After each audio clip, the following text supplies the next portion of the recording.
Bartley back with another video with MTX Automotive on the 1974 International Scout 2 short bed Terra.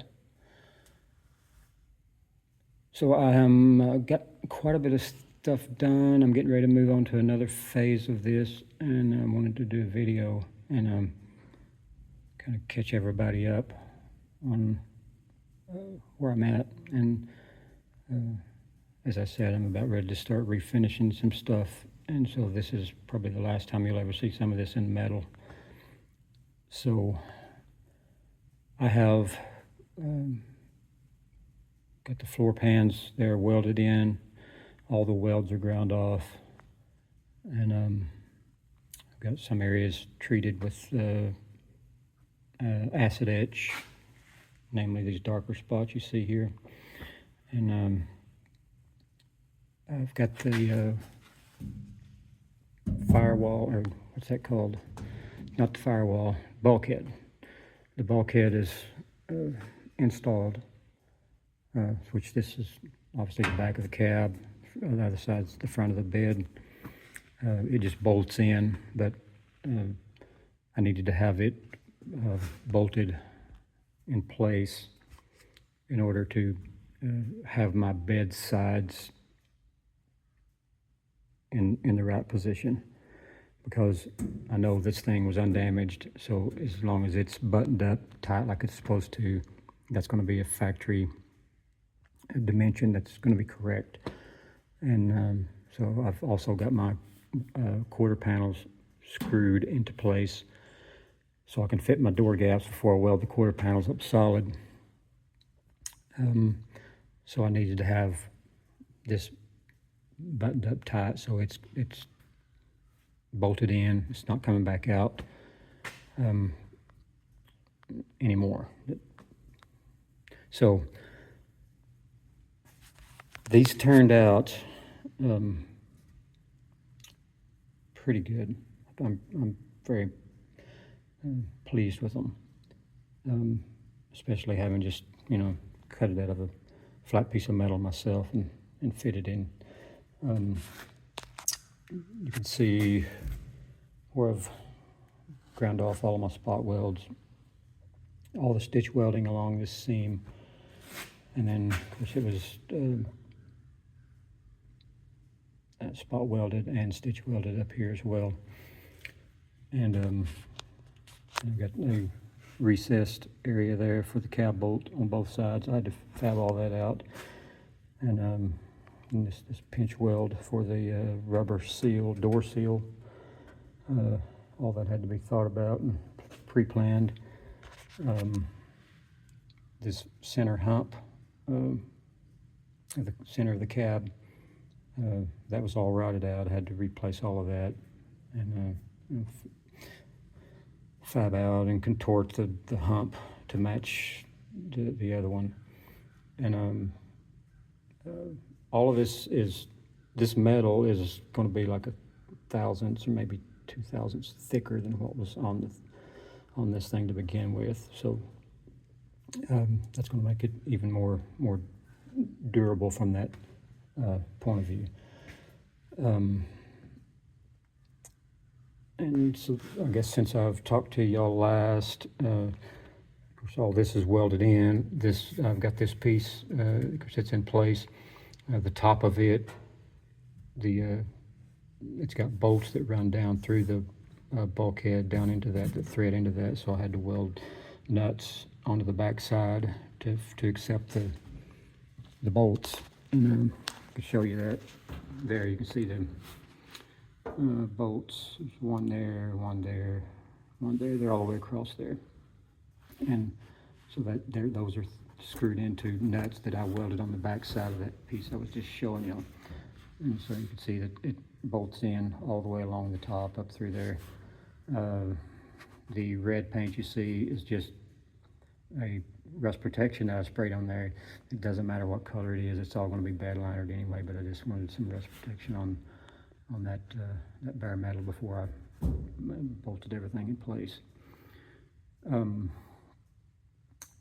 So, and I have Well, so I'm trying to figure out which way to go with this. So you can see this long piece here, and I've got multiple videos on the fabrication of that. So up here, this is what this is it before, before it was cut out or after it's cut out. You can see just what kind of shape it was in. It was absolutely horrible. And of course I had to cut it out here. I cut it in 2 pieces to even get the thing out. So fabbing it back in it had to be fabbed in several different pieces, and I pretty much made those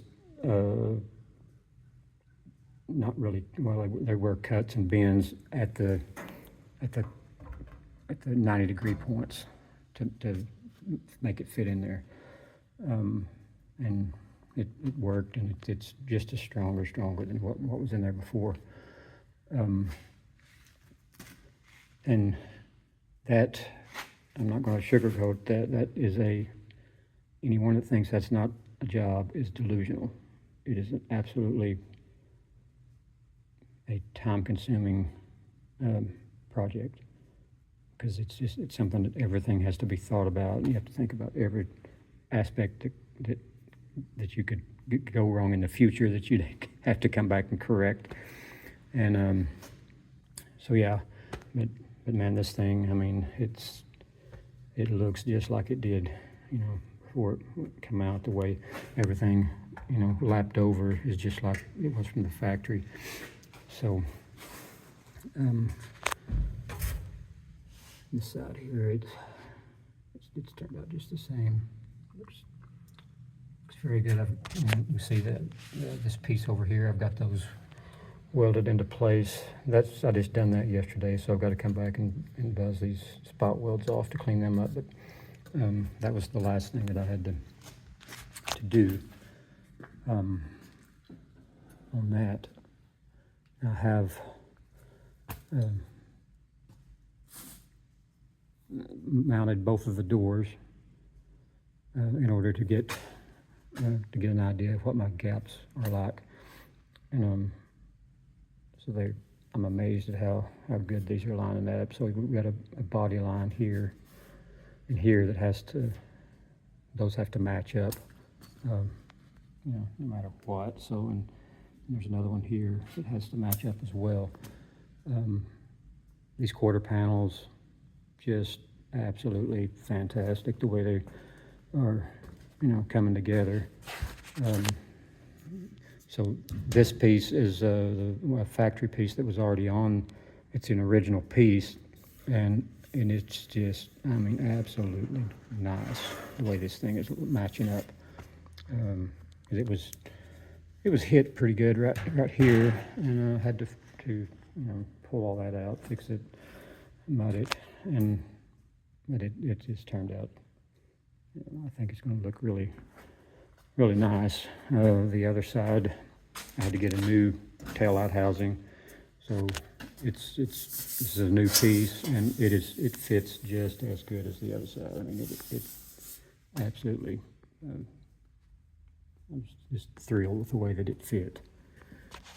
And this side as well, it has a door on it. That gap is looking good too. It's a little bit wide right now, but I can always scoot the door back that way. That's not an issue. I've got plenty of space in the slotting of the hinges to slide it back. So I know I've got that to work with. So I'm not even going to push it and then try to get it perfect now, because there's no point in it. All I need to know is that the width is fairly consistent from top to bottom, because this rotisserie has a jack on it right there, a hydraulic jack that I can raise the back end up and down. When you raise the back end up and down, it closes and opens this gap. If you raise the back end up, it closes this gap up.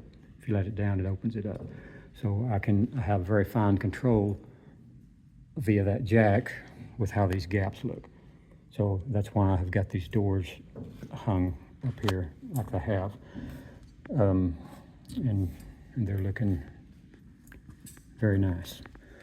One thing I wanted to address is a rust issue that is real prevalent on these things. I'll try to get this done, get out of the way, because I think I'm over my time already. When I took the old quarter panel off, there was dirt and mud. It was dirt, it was dry, all the way up to this point here, which caused this entire section of the old quarter panel, it was rotted out. And I found that out whenever I took it off. I mean, it was dirt, full of dirt, all the way up to that point. And I was thinking, what and why is this like that? Well, I figured that out. So if we come underneath and look, there's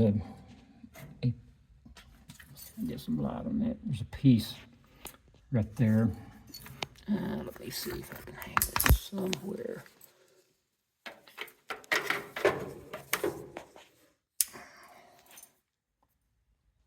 This piece right here, and then this piece welds onto that. It fell over just a little bit, but so the issue is this piece only goes up to about right here. Whoops, only goes up to right here. So you can see I can stick my fingers up through this crack. Okay, and I'll take this out and show you. This was not welded anywhere.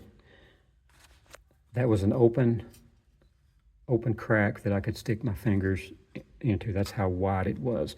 So any dirt, especially if you were in reverse, if you were spinning, slinging mud, whatever, dirt and dust would go right up into this area and pile up in this cavity.